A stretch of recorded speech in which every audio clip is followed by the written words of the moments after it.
जो कह लीजिए एक महान ग्रंथ, जिसमें हम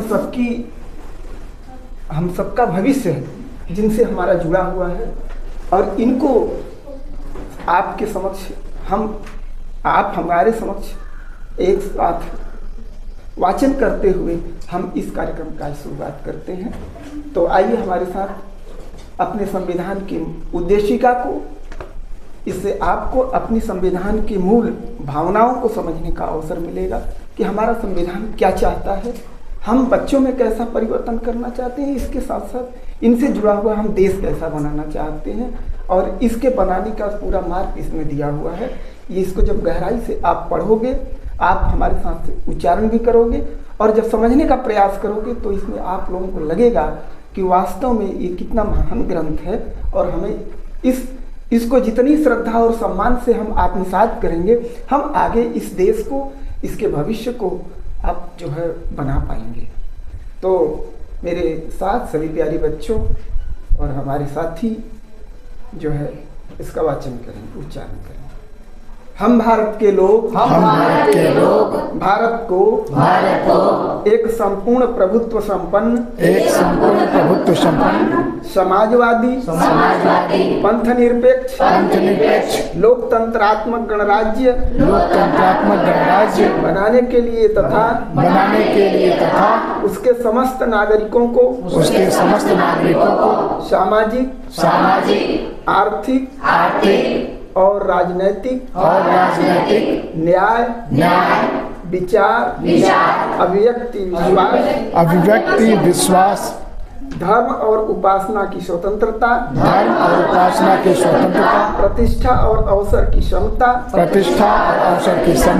प्राप्त करने के लिए तथा उन सब में व्यक्ति की गरिमा और राष्ट्र की एकता और अखंडता सुनिश्चित करने वाली बंधुता बढ़ाने के लिए दृढ़ संकल्पित होकर अपनी संविधान सभा में आज तारीख 26 नवंबर 1949 ईस्वी,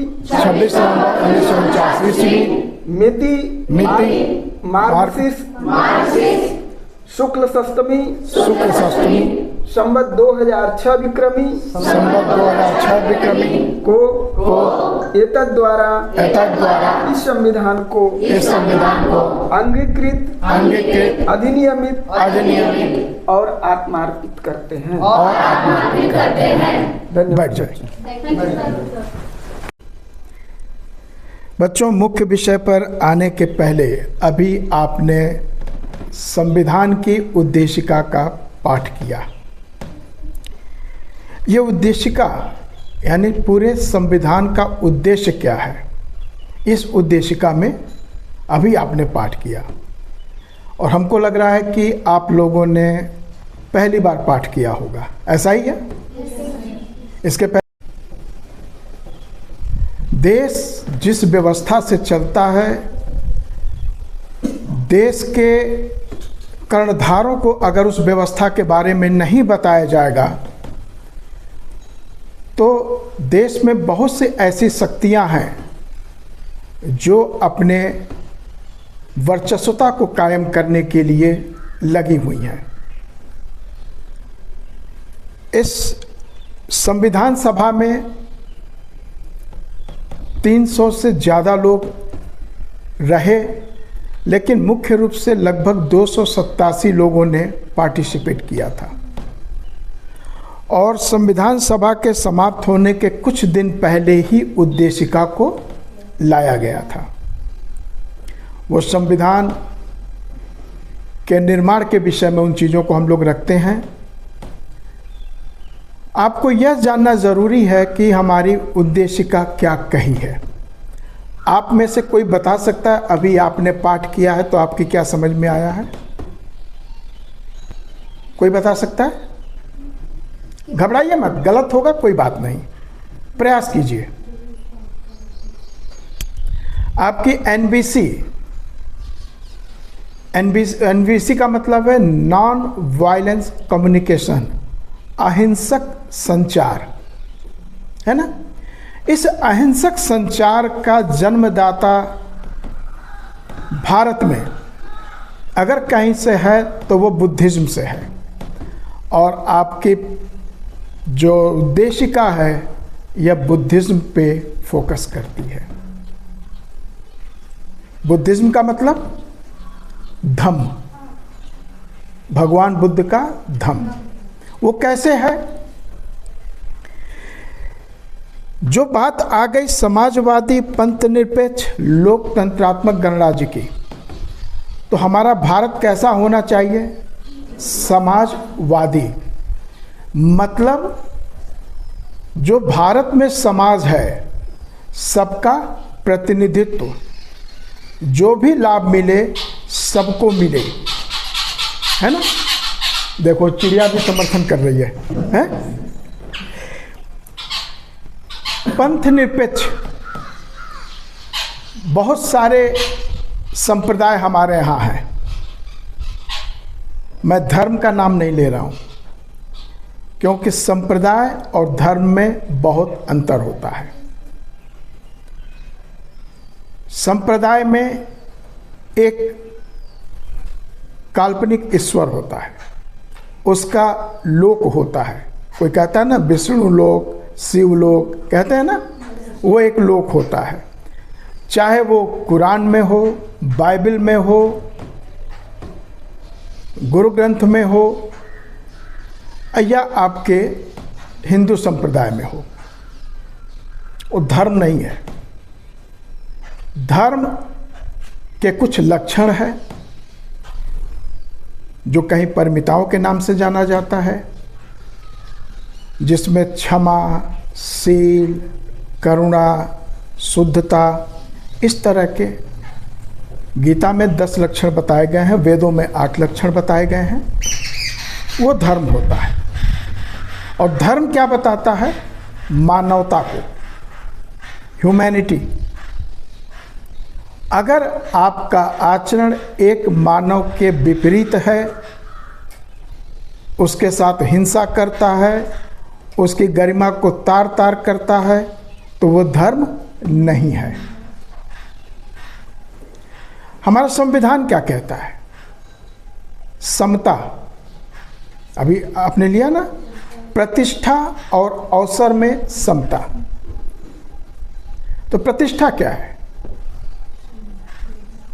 अब व्यक्ति की गरिमा क्या है?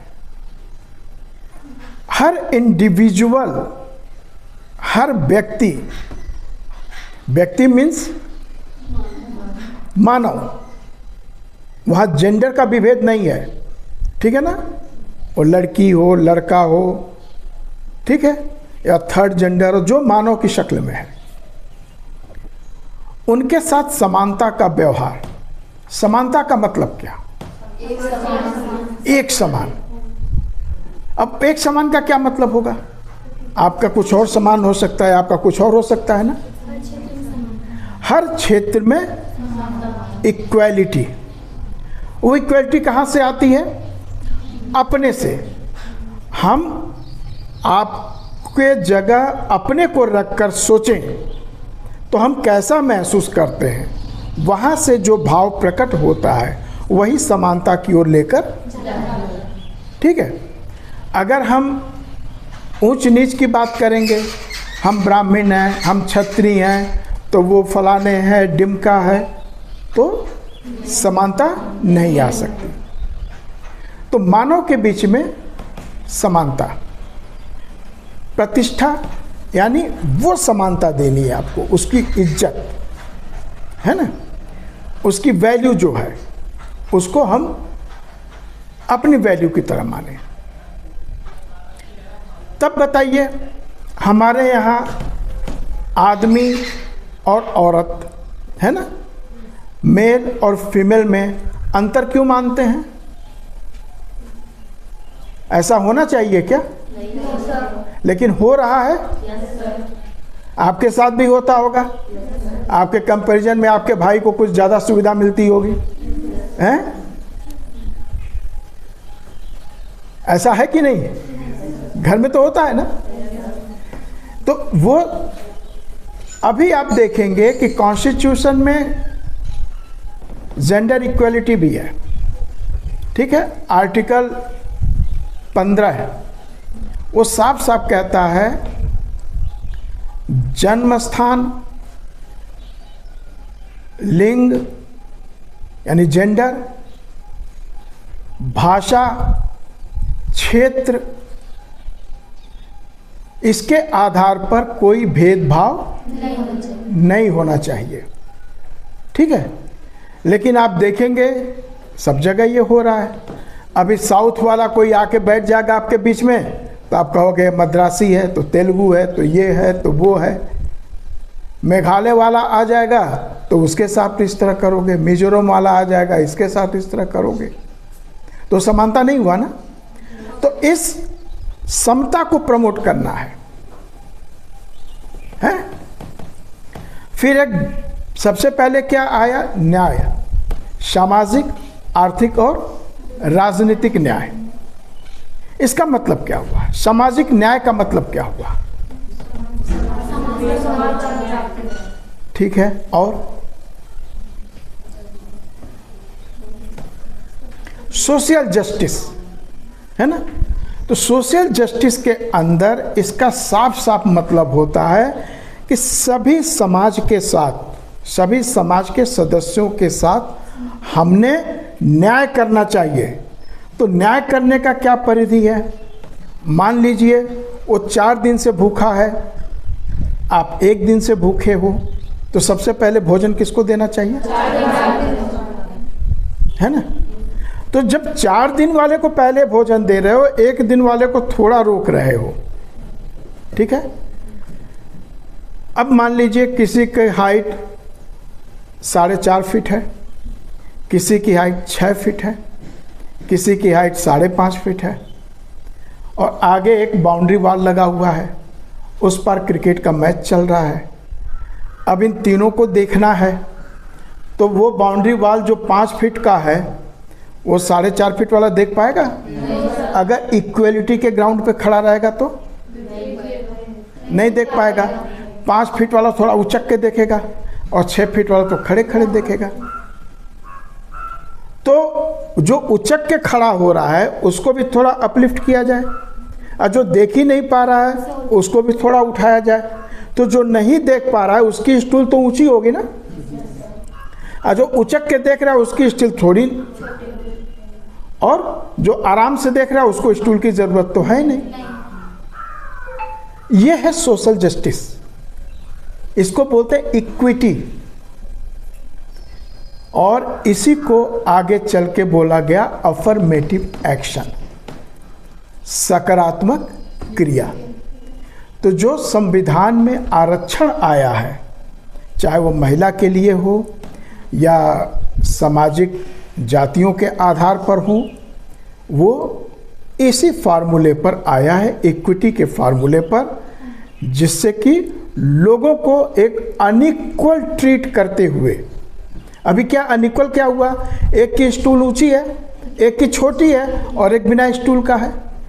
इक्वालिटी के फार्मूले में तो सब बराबर होने चाहिए, तो जमीन पे सारे खड़े थे, लेकिन उद्देश्य क्या था कि सभी टेस्ट मैच देखें। तो उनके साथ एक अनइक्वलिटी का व्यवहार किया गया। एक का प्लेटफॉर्म थोड़ा ऊंचा किया गया, दूसरे का थोड़ा कम ऊंचा किया गया, और तीसरे को प्लेटफॉर्म की ज़रूरत नहीं थी। यही आरक्षण जो दिया जाता है उसका यही कारण है, अफर्मेटिव एक्शन। और सामाजिक न्याय बताया, अब आर्थिक न्याय क्या है? क्या सभी के पास 10 करोड़ रुपए हो सकते हैं? सभी के पास 1 लाख रुपए हो सकते हैं? तो हमने क्या करना चाहिए?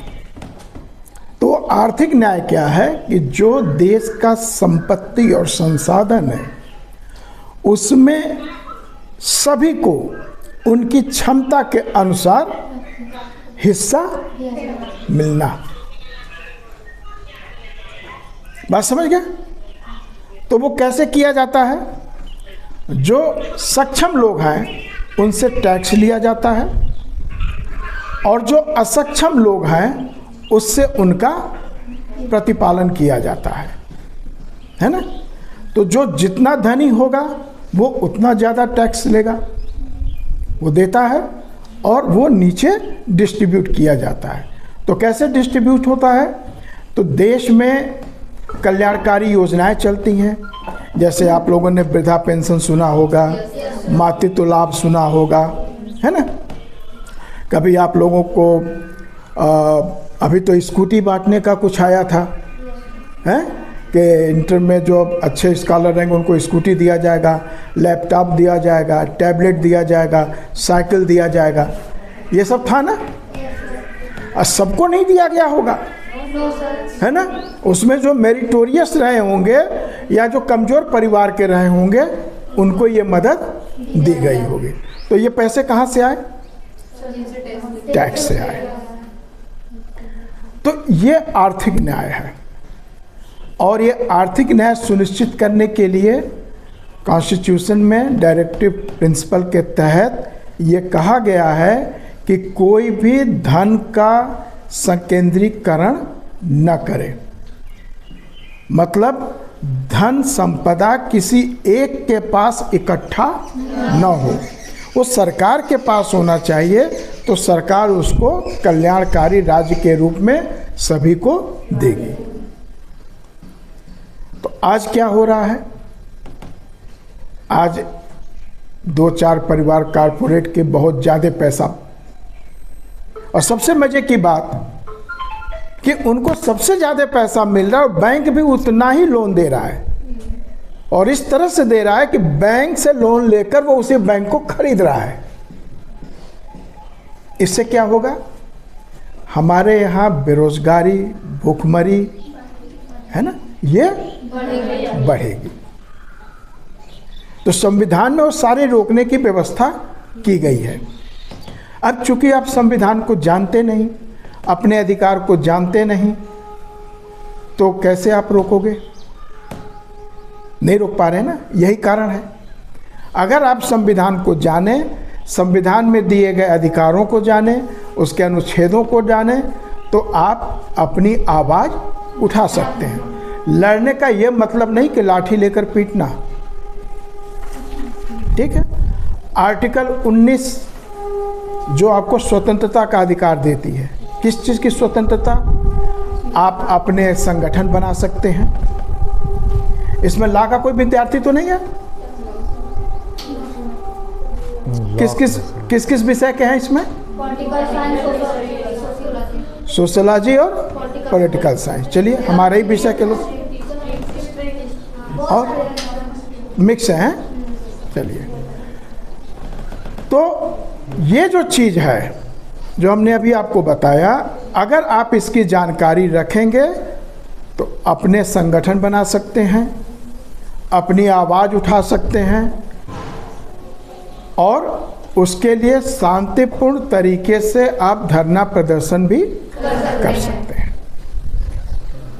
और शांतिपूर्ण तरीके से आप करेंगे तो कोई पुलिस का अत्याचार नहीं होना चाहिए, नहीं होना चाहिए, लेकिन होता है। ठीक है ना। तो ये तो कुछ संविधान के बारे में बात रही आपके। और सबसे अंत में आप लोगों ने क्या कहा कि व्यक्ति की गरिमा और राष्ट्र की एकता अखंडता को सुनिश्चित करने वाली बंधुता को बढ़ाना। कौन सी बंधुता? बंधुता मीन्स फ्रेटर्निटी, है ना।